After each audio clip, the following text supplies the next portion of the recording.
Okay guys, I was wondering when it was happening, because usually when I'm out like this I end up finding Bigfoot tracks because I get into places where basically nobody goes.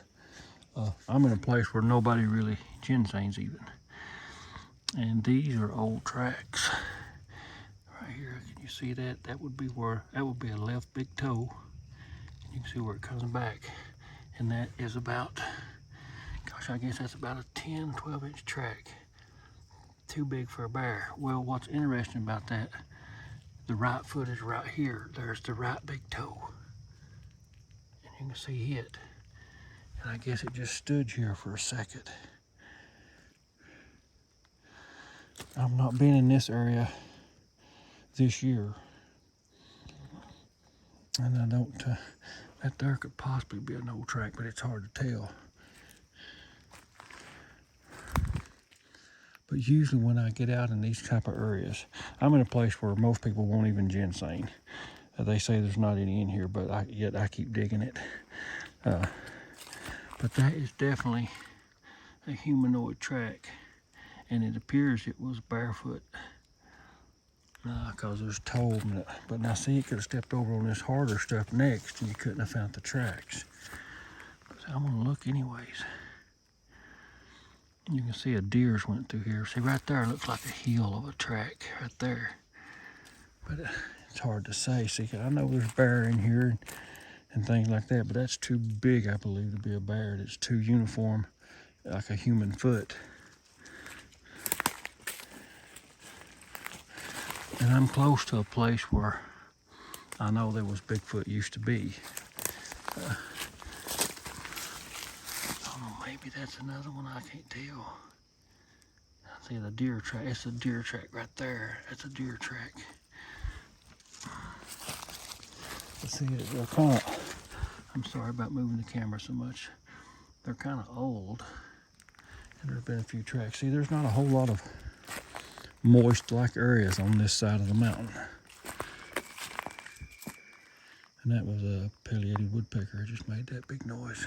I've seen and heard 2 or 3 of those in here today.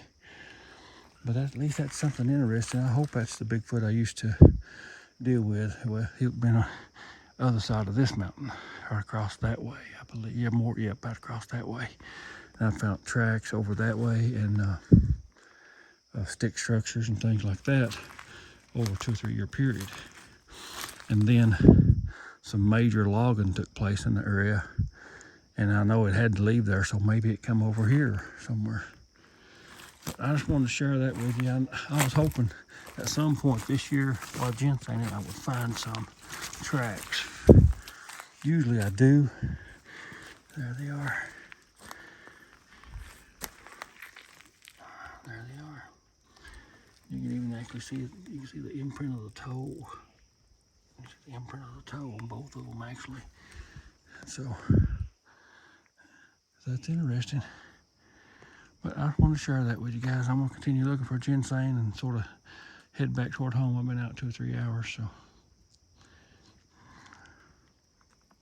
Okay, here right out from those tracks is this broken branch. Not saying that it was done by Bigfoot, but that is a known behavior of Bigfoot. It's right in there where the tracks was.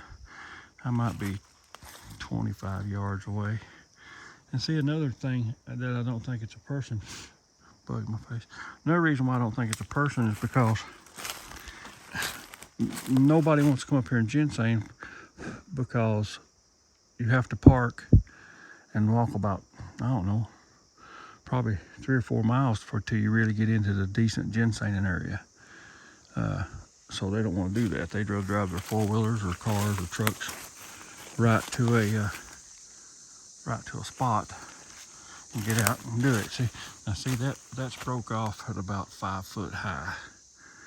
Just going just a quick measurement, and right there is where the tracks were, right in there. So that gives us 2 indicators here within a short distance of possible Bigfoot activity. And I find that exciting too. So it's good to know some of this stuff while you're out ginsenging anyways, that you can be aware and look for stuff like that. But I'm gonna start making my way back. My water supply is about gone. I usually bring 1 bottled water with me, and time I get it actually all drunk, it's time to head back. So, and plus I got some other stuff I need to do. All right, 10-4.